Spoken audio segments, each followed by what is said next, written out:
Prends garde à toi, visiteur! Toi qui entres ici dans cette zone de spoil, si tu n'as pas vu cette série, alors fuis, pauvre fou! Bonjour et bienvenue à tous, moi c'est le tueur de série. Aujourd'hui on va parler de Wayward Pines, accrochez-vous, ça va spoiler! La série commence avec Ethan Burke, agent secret parti chercher deux de ses collègues disparus. Il a un accident de voiture et se réveille dans un hôpital tout chelou. Il rencontre une infirmière flippante, un médecin malsain et... c'est à peu près tout, il n'y a pas grand monde dans cet hôpital quand même.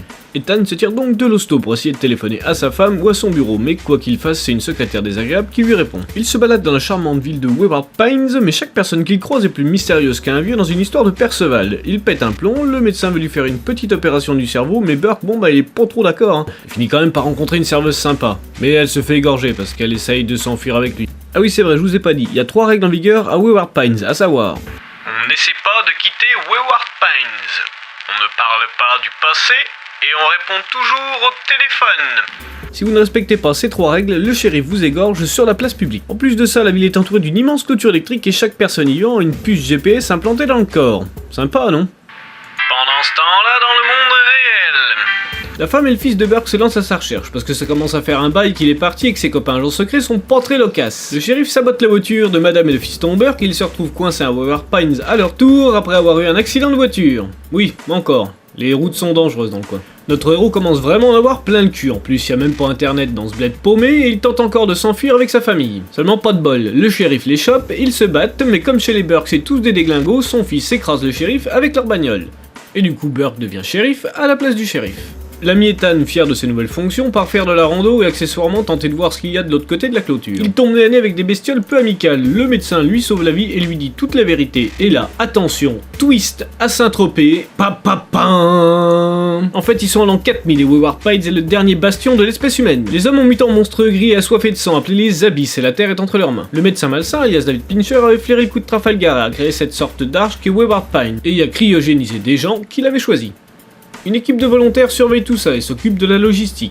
On apprend aussi que les enfants savent la vérité, qu'à l'école on leur enseigne à être les gardiens de l'espèce humaine, rien que ça.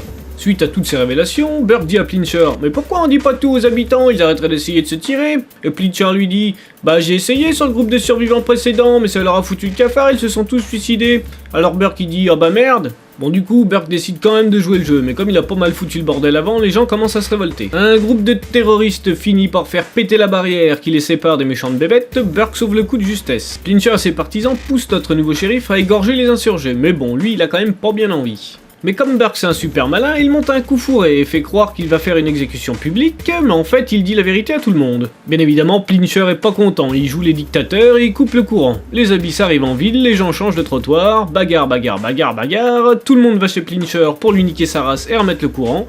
Burke se sacrifie pour sauver tout le monde et leur plan réussit. Le fils de Burke se fait assommer et se réveille 3 ans plus tard. À ce moment-là, il s'aperçoit que les enfants ont repris le contrôle de Wayward Pines et ont exécuté le groupe de survivants dont il faisait partie. Fin. Bon je crois qu'on a fait le tour.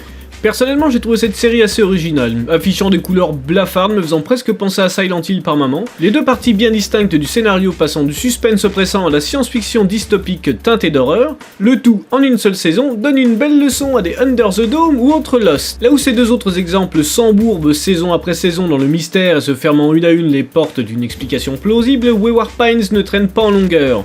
Bon, c'est tiré d'un livre, c'était donc plus facile aux scénaristes de ne pas se perdre. Si vous avez vu cette série, ce que j'espère, sinon vous êtes bien gâché le truc, n'hésitez pas à me dire ce que vous en avez pensé. C'était le tueur de série, n'hésitez pas à partager cette vidéo à des gens que vous n'aimez pas ou pour vous venger de quelqu'un qui vous a spoilé une super série. À la prochaine les amis!